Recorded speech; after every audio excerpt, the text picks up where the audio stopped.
Hello, everybody, and welcome to the Spiritual Journey podcast. My name is Nimesh and I'm your host.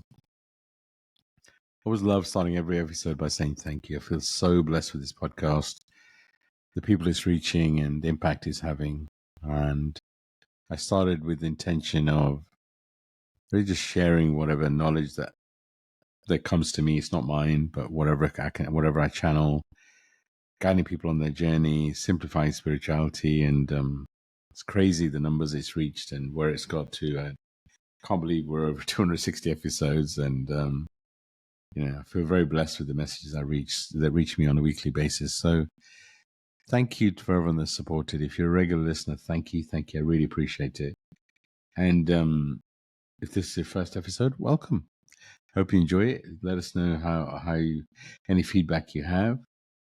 And a quick intro for me: I'm an Akashic record reader, Akashic trainer, podcast host, podcast creator, as well as a spiritual coach and mentor. And what I get to do after spending many years in the corporate world, I left that space to truly focus on guiding people on their journey, to helping you understand the karma you've come into this life, the soul contracts, really guiding you to be you, shine your light, to work through whatever you're here to do, and then truly to connect with your destiny and your purpose. I love what I get to do. And this podcast wouldn't be where it is today without my beautiful co-host. So introducing the amazing, the stunning, the healer extraordinaire and published author, Stacey Brown. Stacey, I got to do it. Over to you. I'd love for you to introduce yourself. Hi, friends. It's so good to be back for another episode. My name is Stacey. I'm an intuitive. I do readings for people from all around the world. I am also a spiritual coach and mentor and an Akashic record reader. And I published my first book, Journey to Soul Center, Discovering the Gift of Surrender. And it's available on Amazon and Audible. I'm nervously looking forward to this topic. I love it.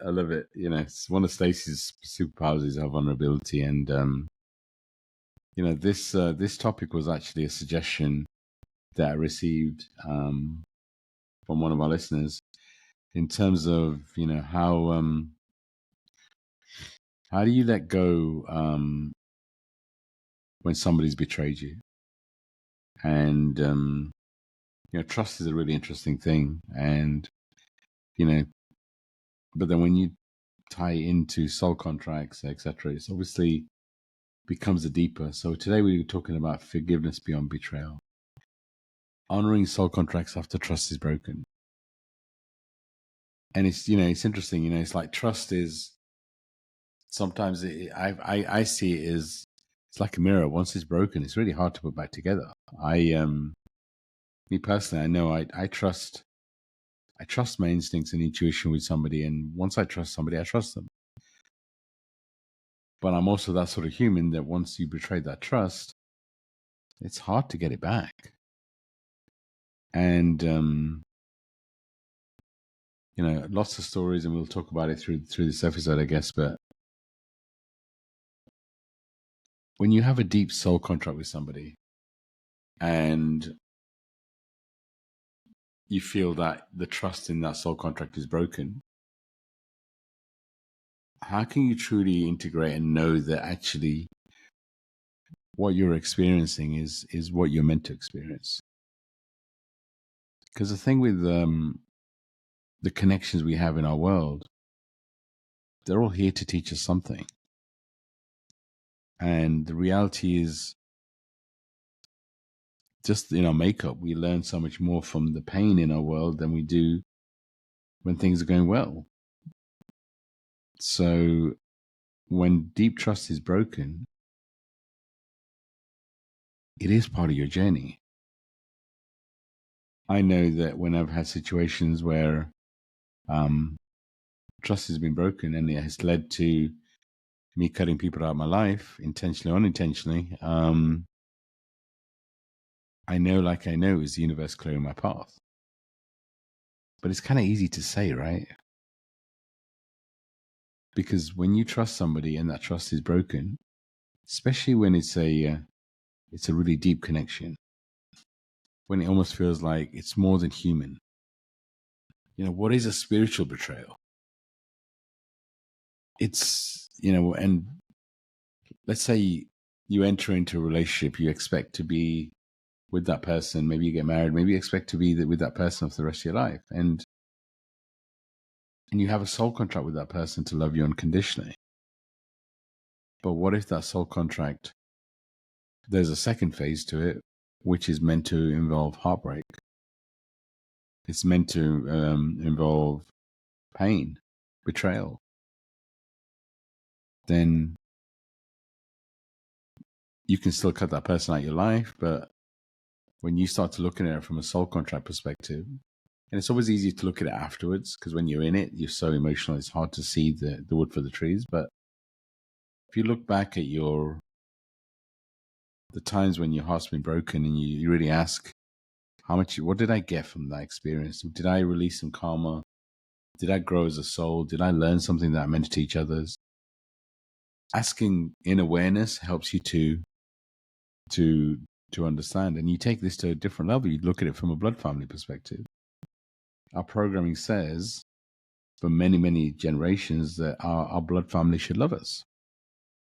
And we should be able to trust them. And, we grew up with our blood family for many of us. And again, when trust is broken, depending on our relationship, that can also run deep.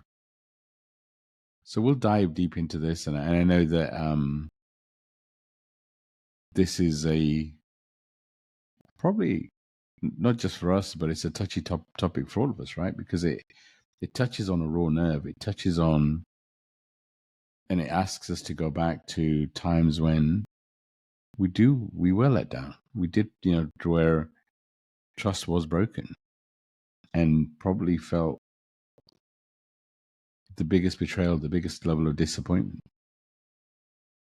And that's where this journey that we'll take you on this podcast, as we do. So, Stacey, I'm going to ask you, how does this topic make you feel in terms of, trust? And I know it's important to you, and, trust in whatever example you want to give it, when that trust is broken and the journey you go on.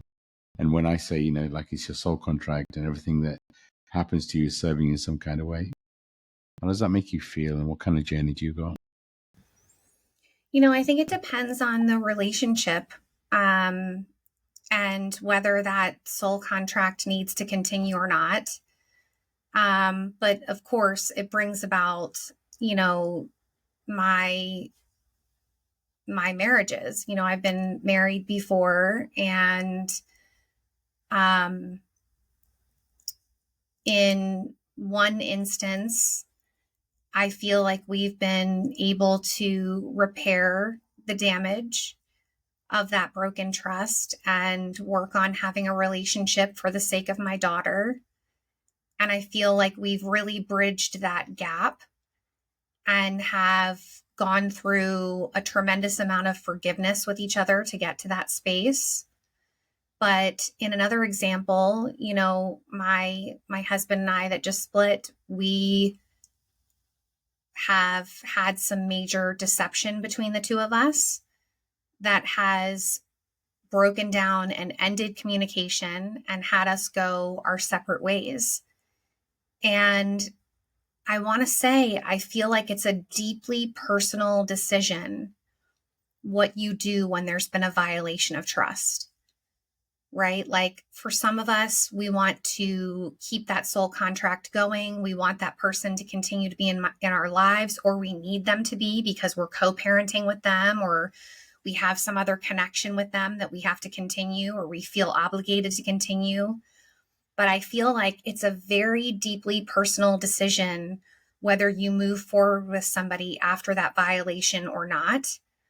And it's something that you have to really turn inward to decide what aligns with you and what doesn't, right? Because that violation of trust might be so significant that you feel you can't go back. And then there needs to be a loving release of that person and a moving forward, learning and integrating whatever lessons you gained from the experience you had with that person. But in other instances, I think there are times where that relationship can be salvaged And, I look at the dynamic between my daughter's father and I right now, and we've been through so much. We've known each other for 18 years, and we've absolutely tested, tried, been through the ringer together and separately. And yet we have found a way to continue to co-parent and be in each other's lives, and forgive. And I think that's something that we've really got to talk about is forgiveness. And I think there are certain relationships that are worthy of it. And I think there are others that are not. And I think that it's a very deeply personal decision who you're willing to offer that forgiveness to and who you're not, or who you feel you need to let go of. And for me, I've had to let go of a lot of relationships that weren't healthy for me, where there had been like a violation. And in some instances, like with my father, those violations went on for so long. I mean, the breaking of trust, the feeling like I wasn't safe in the relationship, I allowed it to go on for most of my life. And the last 6 years, I've chosen to completely let go of that relationship.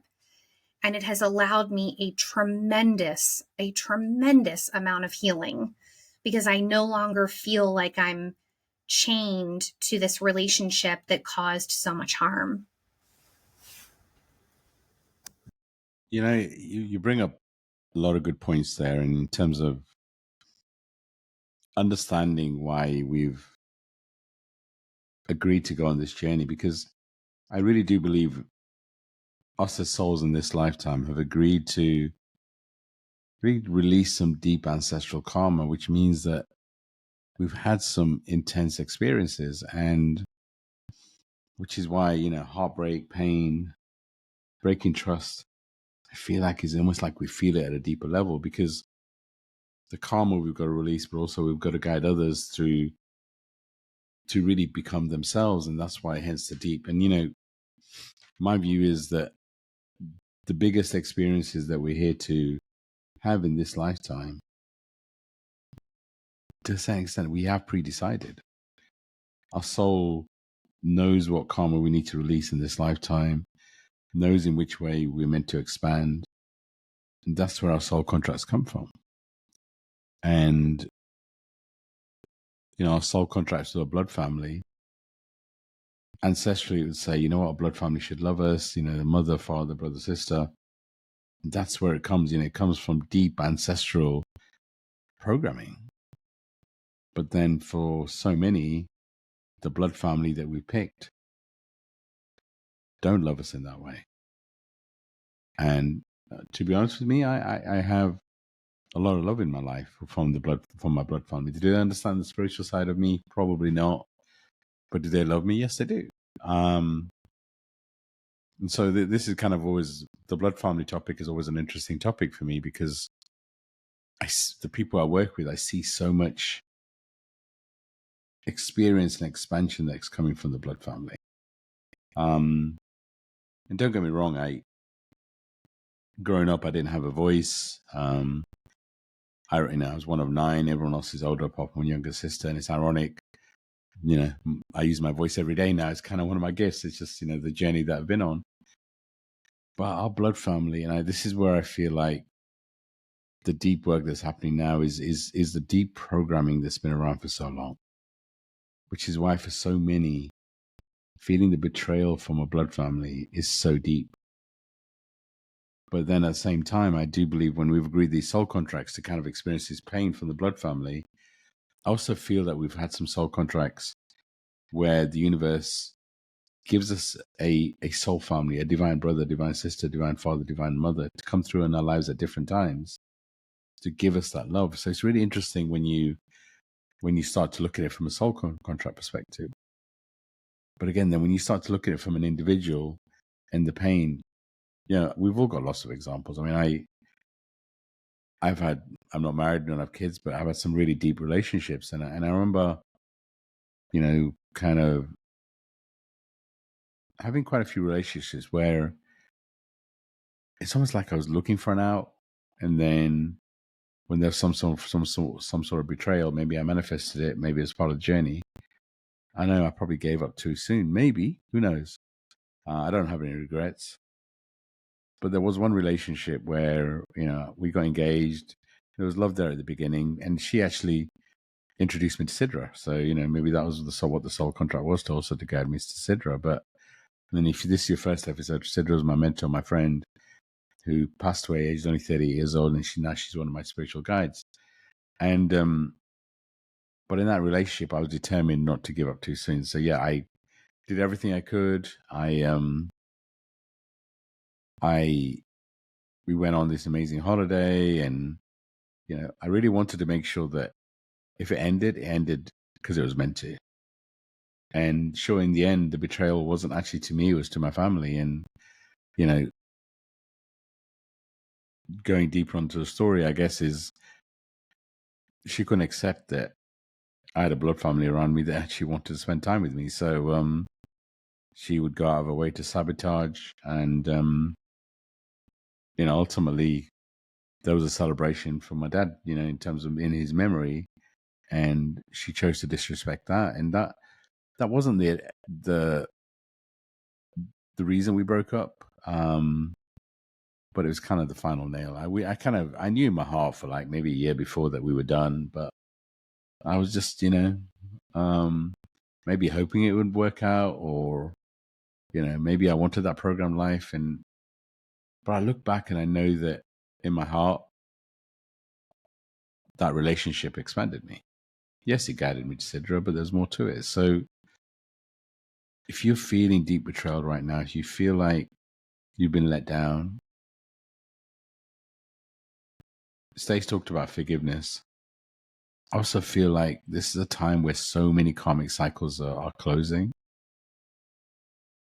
Is there any way that you could look at a betrayal as the universe supporting you?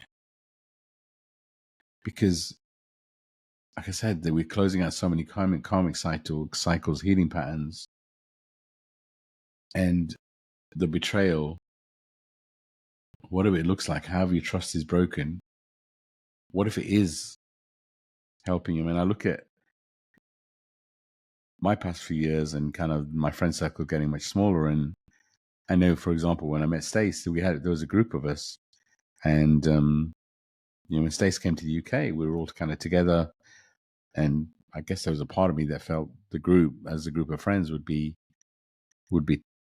together for, I never say life, but for at least a long period of time. But we went through a phase of growth and shifting, and which led to some betrayals, which led to some conversations behind my back that I wasn't aware of. And I always love the phrase that universe, God clears my path, because he hears the conversations that people are having behind my back, and it kind of reminds me of that. And sure, I did feel betrayed, and I did choose to clear that path. And it's just really interesting, the journey that we've been on the last few years, of just the deep learnings, the trust being broken. And then moving on to forgiveness, and that's where we'll move on to next. Forgiving yourself and realizing that there's some expansion, and then choosing whether that person stays in your world. I mean, Stace gave an example of her daughter's dad, right? And it's that sometimes a soul contract comes to an end, and it could be a soul contract to love. Doesn't mean that a new soul contract isn't born. And it's the example Stace gave. It's, the soul contract of being together maybe came to an end, but the soul contract of co-parenting, sure, that was born. That continues. And it's recognizing and making choices and being okay with it. And forgiveness isn't necessarily forgetting, right? Everything you've been through is learning, is teaching you something, is expanding you some kind of way. So, if you forget, then are you truly integrating the lesson? And forgiveness and forgiving yourself is really powerful. Stacey, you mentioned forgiveness. I'd love for you to talk about how's the journey of forgiveness been for you? So I think in some instances, it's been rather straightforward. You know, I either need this person in my life, want this person in my life, or I don't.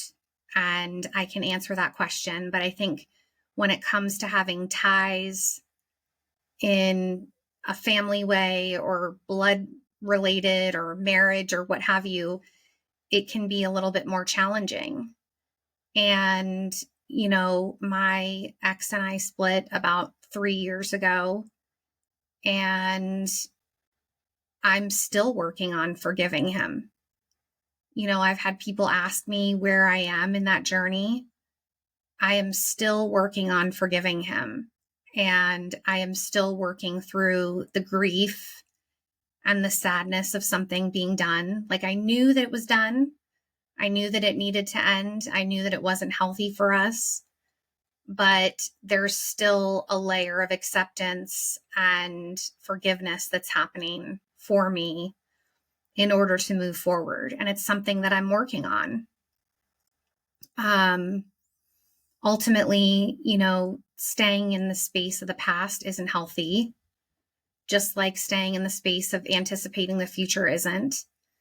And when I come into this present moment, I know that that contract needed to come to an end, and I'm working on making peace with it. I would say in some circumstances, it can be more challenging than others when you're tied by children or marriage or your bloodline. Those times can take a little bit more effort and a little bit more time to get the clarity as to whether you can or want to forgive the person or not. It has been something I've had to really work on. And I think I also have to look at myself, right? Because there are times where I've asked for forgiveness and have received it or haven't, right? But I think recognizing that I'm not perfect and that I too require forgiveness is a really important point to remember, because I think it makes it easier to offer it when you recognize you need it too. But I also think that there's times where you can forgive and not allow the person back into your life. And I think that's really, really, really important to recognize, because I think a lot of people get it confused that if you are forgiving someone, you are saying that what they did was okay.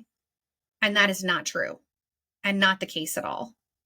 Forgiving them is about finding your own peace and being able to move forward in a healthy way. It's not saying that what the other person did was okay. It's saying I'm not going to let it continue to control me.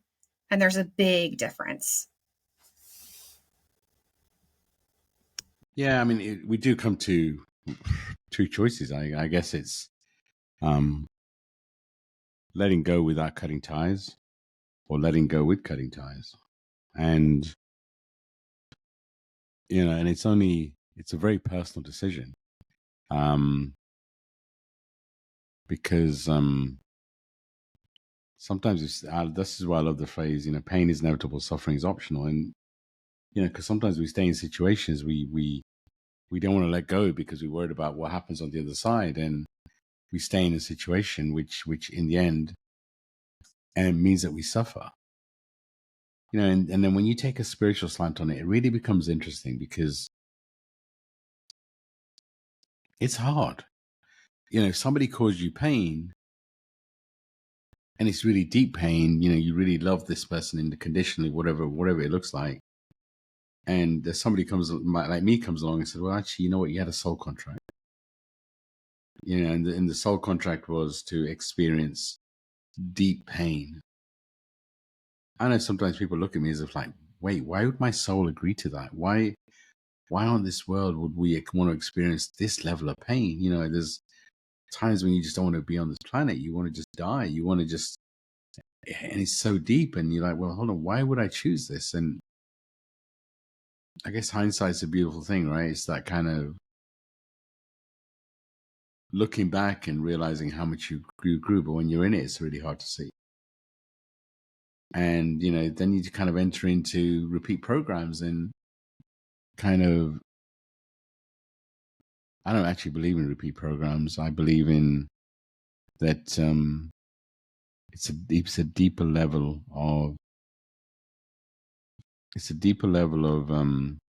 of healing. And the other thing that Stacey mentioned, and I know I talk to Stacey about this quite often, is just because you finish with somebody doesn't always mean the learnings from that relationship stop. Because you'll get memories, you'll get things come up, and things will come up when you're ready to release it. So it is a journey of release. It's just because you cut somebody out of your life doesn't mean they don't continue to show up, in so many weird ways. And it's just realizing that we're on this journey. And I'll give you an example of cutting somebody out, but recognizing the benefit they did for you. And I talk about my story quite often. And maybe about 20 years ago, a so-called friend at the time did some really dark magic on me. I didn't know anything about this stuff at the time, and it led to me being out of work for a couple of years, being in a really dark space. Long story short, I was guided out of it. And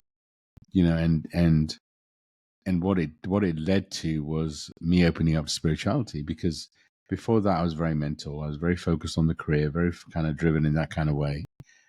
But after this experience of experiencing dark magic, it opened me up. It helped me to understand there's so much more going around me. I can do everything in the mental space, focus the positive mental attitude.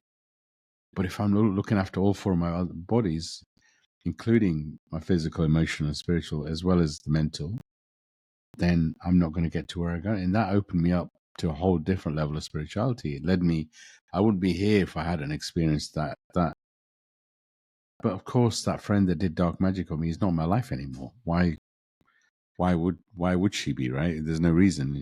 But in some ways, I'm grateful for what she did.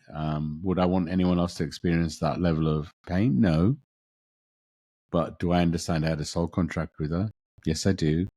Do I understand what the reason for that? Yes, I do now. But that's what I mean by hindsight.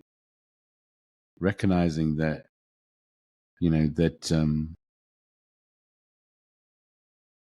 the growth that comes from your pain.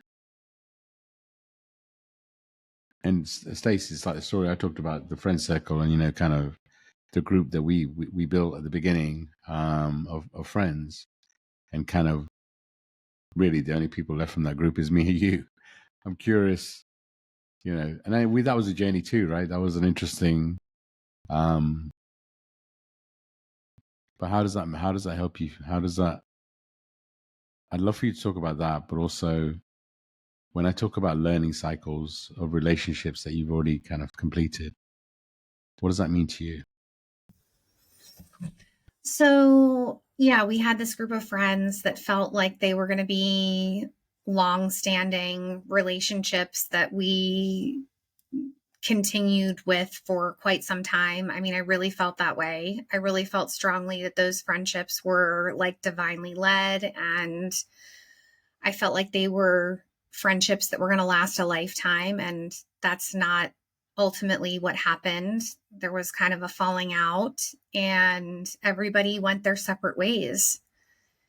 And I think there's times where we don't have all the answers about what is coming next or how people are going to handle things. And sometimes relationships end and there's this giant question mark. I don't know if anybody can relate, but the feeling of like, kind of why you got to where you are in a sense, but then you're also like, I have no idea how we navigate out of this.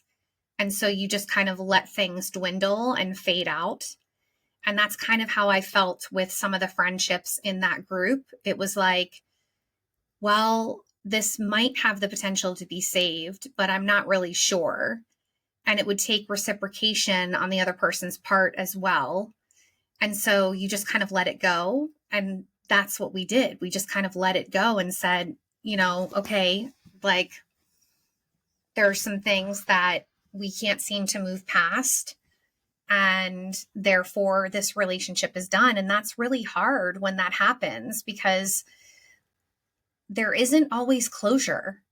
And I think that's something that a lot of us really look for when a relationship is coming to an end. When there's a breakup, like there's an official, this is done. And that doesn't always happen in other ways. You know what I mean? We don't always get that finalization. We don't always get that closing chapter saying, this is how it's going to end. And then we look back and we're like, wow, that was the last time I spent with that person. And I had no idea that was the last time I was going to spend with them. Right? Or I had these beautiful memories with this person and now we don't even talk to each other. It's crazy how that happens. And it definitely can be a time to grieve. You can be sad that somebody is not in your life, still knowing that you can't have them back in your life. Like, it's okay to grieve and be sad about that and have a layer of sadness that hovers over you for a period of time as you grieve the end of that relationship. Like I said, I still feel like I'm grieving the end of my marriage, and it's been 3 years. We're both in new relationships where we've both moved on, but there's still a part of me that is sad that we don't have the ability to be in each other's lives in a healthy way. It hovers. And Stacey, I go back to that period for you, and it just actually, when I look at this friend circle getting smaller, it was the same time as you were going through the divorce, and that for me is like an extreme example of a rebirth, where so many facets of your world was changing. So, I'm curious, how do you feel about soul contracts and the pain they cause when you look back now? I'm very cautious at this point about who I let into my life and into my orbit and into my inner circle. This last couple of years has taught me to use more discernment in who I bring into my life and what role I allow them to play. But I also believe that it's made me a more loving and connected friend to the people that are in my life. Like those relationships that have seen me through such challenging times and have stayed with me, it's made me even more committed to those people. So I think that it's kind of a double-edged sword. It's got me more guarded in certain ways with letting people in and allowing them to be a part of my life. But it's also got me really savoring the connections that I do have and really taking the time to be grateful for them and embrace them. I mean, I'm the friend who reaches out every day, right? Like I'm the friend who checks in on my friends. I initiate a lot, and I do it because I want the people in my life that I value to know that I value them and to feel that every day. And so if I can have a small part in that, I want to do that. And I want those people who have stuck by my side to know how much I appreciate them. So I think in some ways, yes, I'm a little bit more guarded, but in other ways, I think I'm more open and appreciative of the people that I have in my life and the connections that I have, because I recognize they've seen me through some of the most challenging times I've ever faced. It is interesting, right? Because even I think about our friendship, and I do get a message from Stacey first thing in the morning when she wakes up just to say good morning. So I can definitely attest to that's the person she is. But even I look at our journey, right? I don't think we ever got to a point where we felt the friendship to us to an end, but there's definitely been some expansive periods. And that's the beauty of this journey, and recognizing that and really asking the question when you've got soul contracts, is there still work to be done here? And this is the beauty of awareness, right? And the danger with what we do when we stay in a situation is forgiving while suppressing the pain. And so this is really why asking yourself these questions as to, you know, is my soul contract complete? What's my lesson here? Because sometimes we push down the pain because we're not ready to experience it. We're not ready to deal with it. But it's sitting with yourself, because your answers are in you, sitting with yourself and saying, how is this pain serving me? And it's just, you know, forgiving the other person. Sometimes we forgive, but we don't really forgive ourselves. And forgiving isn't forgetting, right? You know, but it's just, sometimes we forgive and we don't forget, but we still hold on. You know, another example could be where, you know, you choose to let somebody still be in your life, but you continue to remind them of how they hurt you. And if that's what you're doing, then actually you haven't really dealt with the pain. And maybe you're holding on to something that's not been done. So it's really important to understand the difference between compassion and bypassing. And only you can sit with your pain and ask, well, hold on a second. Am I still meant to be? Is this person meant to still be in my life? Is there still a soul contract? Am I holding on to this person because I'm worried if this person's not in my life, what am I going to do with the void? Because sometimes you need to create a void for it to be filled. And the other thing is, what's your story? Do you still have a victim story? Are you standing in your power? Are you reclaiming your power? Because energetic sovereignty, this is a time where, yeah, I recorded the July message yesterday, and it really is a time of standing in our power, standing in our sovereignty, standing just in our being and knowing that we're important. So you deserve to fall in love with you. You deserve to be around people that truly hold you up and challenge you and expand you in the right sort of way. Not people where you have to lower your vibration, where you have to make excuses for. And I guess what I'm saying here is, you know deep in your heart when a soul contract's done. That doesn't, you know, there's always situations, you know, Stacey went through a period with your daughter's dad. There's always going to be situations where, and maybe it's a blood family, where they're still in your world, but you can choose not to give your power away. You know, your blood family, I'm sure for most of us, they have a way of pushing our buttons that get under our skin and wind us up like nothing else. But if that's happening, then there's a lesson there for you. You're still giving your power away. So moving out of victim mode, reclaiming your energy and rewriting your narrative is kind of the phase that we're in. And how do you do that? You put you first. You stop playing victim mode. You put you, and what does that look like? Is making sure you take time out for you. Make sure that you have really strong self-care. And you do what's right for you. And doing what's right for you still means going out your way for people, by the way. It doesn't mean that you always put you just about you. But if you go out your way for somebody, you're doing it because of how it makes you feel. Not because that's what you've always done. It's, you know, and healing comes in phases. If somebody's giving you deep pain, and again, like the example we gave with Stace, they're not in your world anymore. It doesn't mean there isn't still more healing to come. It doesn't mean that maybe you don't manifest somebody else that reminds you and reminds you to heal that part of you. But yeah, if you're holding on to some healing that you haven't released, the universe has a role to bring it up in a different sort of way. So, I mean, Stacey, you talked about forgiveness. You talked about kind of, you're still going through things.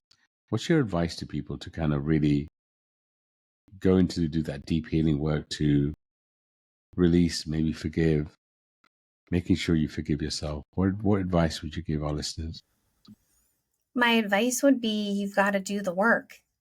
You can't avoid it, and avoiding it just lets it fester. I really feel like you've got to dive deep and say, okay, I am willing to navigate through this challenging time if it means that I'm going to be healthy. I believe that sometimes it takes additional support to work through forgiveness, whether it be a counselor, a therapist, a mentor, a friend, a pastor, a preacher, whoever it is that you feel comfortable and trusting.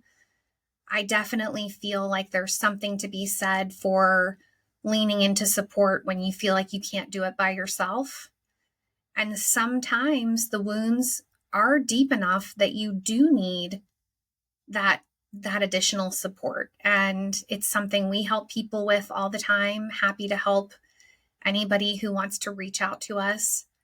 But I believe that it's a process that you have to go through and be willing to put in the work to say, I am not going to allow this to continue to control me.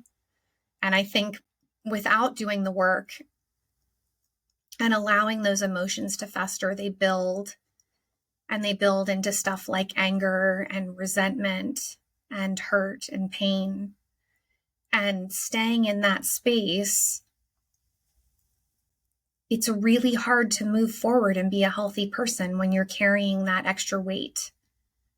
And to me, it's like shackles that are binding you when you are in a space where you feel like you can't forgive. And that can feel very restrictive and can be really hard to move forward from. And I think I'm just determined. I don't want to be ruled by the past. I don't want past pain to continue to control my future. And so I'm willing to do whatever I need to release those things from the past, those people from the past, the pain, the hurt, the forgiveness. I'm willing to work through those things if it means that I can be a healthier version of myself. And ultimately, I know that's what it means. It's freedom for me when I can forgive. And ultimately, I long for that freedom more than I long to be right, if that makes sense. Nice. Thank you for that. And, as I think about this episode and I think about the original question and I think about how deep have we really answered the question is, how relationships can evolve compared to when they're complete. How to allow somebody still in your world and not give your power away. When I think about the best advice I can give in terms of knowing when a relationship's done is really to sit and ask, what was your soul contract? What have you learned from this relationship? What do I still have to learn from this relationship? And I really feel for all of us, there's a knowing. We know like we know. If we're open to truly feeling it, you know. And then if that person has to, for whatever reason, still be in your world, still be in your life, then you have to have the strong intention of taking your power back and standing in your power. Not getting angry with you when you say no, but making choices that are right for you. And I know that's not always black and white. That's not always, I make it sound easy, right? Especially when it involves family. But the more you start to build that muscle, the more I believe that your guides will support you. The more you start to become your sovereign self, stand in your power, have strong self-care, putting you first and picking things that lift your soul. I really feel that the universe will guide you to complete those cycles and release those people that no longer serve. Even if they're still in your energy, you don't feel them anymore. So,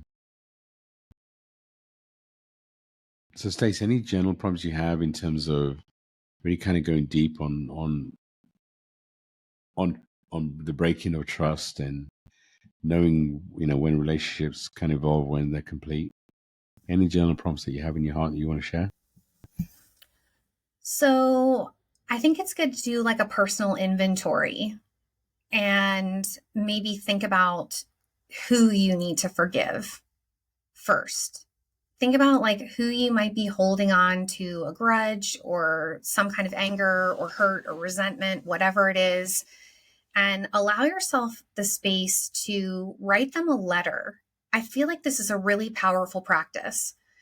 Write them a letter unfiltered, saying exactly what you need to say to them, and give yourself a space to release it. I feel like this practice is even more powerful than a standard journal prompt because it's allowing you to directly connect with the person who you feel has wronged you and express to them what you need to say. Okay. And I feel like from this space, for a lot of us, we don't get that opportunity to have the closure a lot of times. When things happen, there's this kind of empty vortex of unanswered questions or clarity. And sometimes writing a letter to the person that you need to forgive can really get you to tap into what the connection is that you have with them, what the relationship is, and it can give you the clarity about whether you want the relationship to continue or not. And I'm not telling you that you have to send the letter.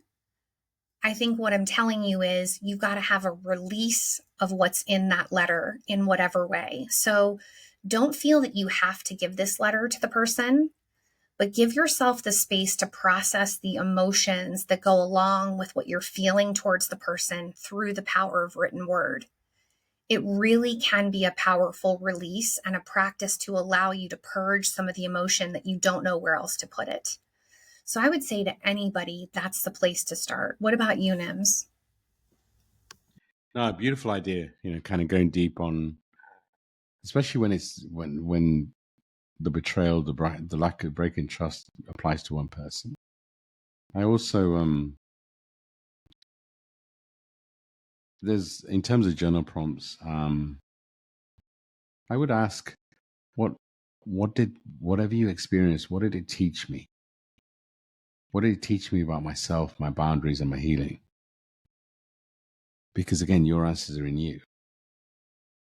The other question is, how can I honor my soul contract with this person without bypassing my own pace or truth? Because understanding the soul contract doesn't mean that you need to stay with pain. Maybe the last one is, what part of me is still holding on? And what would it feel like to let go with compassion, no resentment? This is a really powerful topic, and thank you for the suggestion. I really truly hope and wish we did it justice. If you want to go in a deeper experience and truly understand your soul contracts, if you're going through something deep transitional, then maybe it's time for you to book an Akashic record reading. We take you on a journey. Certainly when you book a joint reading with us, you have a divine feminine, divine masculine kind of holding your space, helping you understand your soul's journey. I always say you get what you need, what you want, but you can ask about soul contracts, what your lessons are. So if you feel like you need that deeper lesson, then and that deeper insight, then reach out. Because you're on this journey, and you always got to remember. I remember the Akashic message that I channeled for July. You're a powerful being.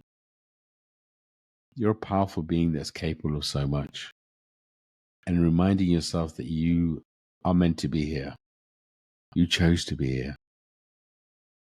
And standing in your sovereign power is so important. Remember, forgiveness isn't about excusing the pain. It's about setting yourself free. What if you truly trust that your soul knows what it's doing, even when the pain feels hard? Because this is the period we're in. We're shifting from our head to our heart and truly trusting our heart and soul. Stacey, as always, thank you for sharing this space with me. It's always an honor. I feel so blessed and privileged to share my voice, and I'd love to hand it over to you to share any final bits of wisdom before we close out. This is such a tender topic for so many, especially if you're finding yourself in a season of trying to forgive someone. Reach out to us. We're here to support you in any way we can as you navigate through this challenging time. I hope that we were able to offer some clarity today on the healing journey. And as always, Nims, it was great sharing this space with you. Thank you so much. Thank you, Stacey. I'm sending so much love and light out. If you are going through this and you are truly feeling the betrayal, and we're sending you the biggest hug. We're sending you so much love and light. And this is a phase and you'll definitely get through it. Thank you, thank you, thank you. And bye for now.